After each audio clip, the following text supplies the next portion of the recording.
pemeliharaan Tuhan itu melalui kesehatan, bahkan berkat-berkat tiap hari itu kan pemeliharaan Tuhan juga. Nah, Bapak Ibu yang dikasih oleh Tuhan, maka melalui tema kita malam hari ini ada 3 hal yang menjadi renungan kita di malam hari ini. Yang pertama, setiap orang yang meyakini akan pemeliharaan Tuhan, maka dia tidak boleh mengejar hal-hal yang terlalu besar atau terlalu ajaib. Oleh karena apa? Oleh karena ketika dia mengejar hal yang terlalu besar atau dia mengejar hal-hal yang terlalu ajaib, ketika tidak mendapatkan, maka dia akan timbul kekecewaan, timbul alat dalam hatinya ya Bapak Ibu ya. Nah Bapak Ibu yang dikasih oleh Tuhan, maka Daud mengingatkan kita bahwa kita tidak boleh mengejar hal yang terlalu ajaib, kita tidak boleh mengejar hal-hal yang terlalu besar. Kita boleh bekerja keras, boleh, tapi kita tidak bekerja keras untuk kaya. Karena kenapa?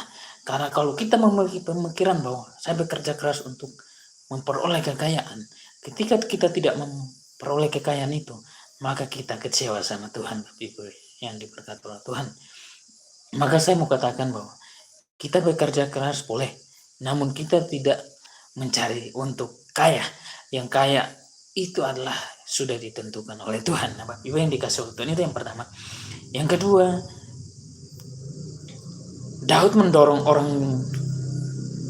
Daud sangat tenang ketika menghadapi situasi dan kondisi hidupnya. Nah, Bapak Ibu yang dikasih oleh Tuhan, maka saya mau katakan juga, ketika kita diperhadapkan dengan kehidupan saat ini, ya maka kita harus tenang ya Bapak Ibu. Maka dalam menghadapi tantangan bahkan tuntutan hidup ini, ya kita harus tenang. Tenang bukan berarti kita harus diam, tetapi tenang kita harus berpegang kepada Tuhan. Kita harus datang kepada Tuhan supaya Tuhan yang memberikan jalan keluar, Tuhan yang memampukan kita supaya kita bisa melangkah dan kita bisa mencari solusinya Bapak Ibu yang diberkati oleh Tuhan. Nah, Bapak Ibu yang dikasih oleh Tuhan, itu yang kedua. Yang ketiga, Bapak Ibu yang dikasih oleh Tuhan, Daud mendorong semua orang supaya terus percaya akan kepada Tuhan seperti yang dia lakukan Bapak Ibu Saudara ya. Maka dia katakan di ayat yang 3 bahwa berharaplah kepada Tuhan hai Israel dari sekarang sampai selama-lamanya. Nah Bapak Ibu yang dikasih oleh Tuhan, kalau kita percaya sama Tuhan harus dengan tindakan. Kita percaya sama Tuhan harus ada komitmen.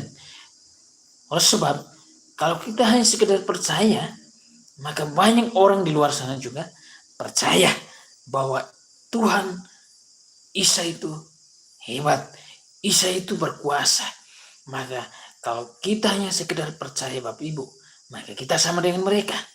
Maka kita harus percaya dengan sebuah komitmen, bahkan sebuah tindakan Bapak Ibu yang dikasih oleh Tuhan ya. Maka kita akan terus mengandalkan Tuhan karena kita percaya, kita mengimani bahwa Tuhan yang kita percaya, Allah yang kita percaya, Allah yang kita layani adalah 100% manusia dan 100% Allah.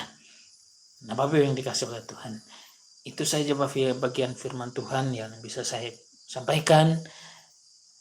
Dan marilah kita terus berdoa biar Tuhan yang terus menolong, terus memampukan kita sehingga kita mampu melakukan bagian firman Tuhan ini.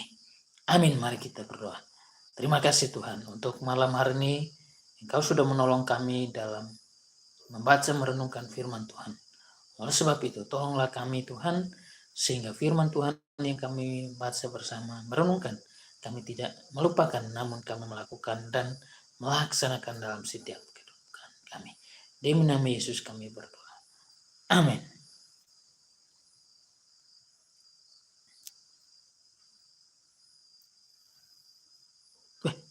Jangan bos, bagaimana ini simpan ini?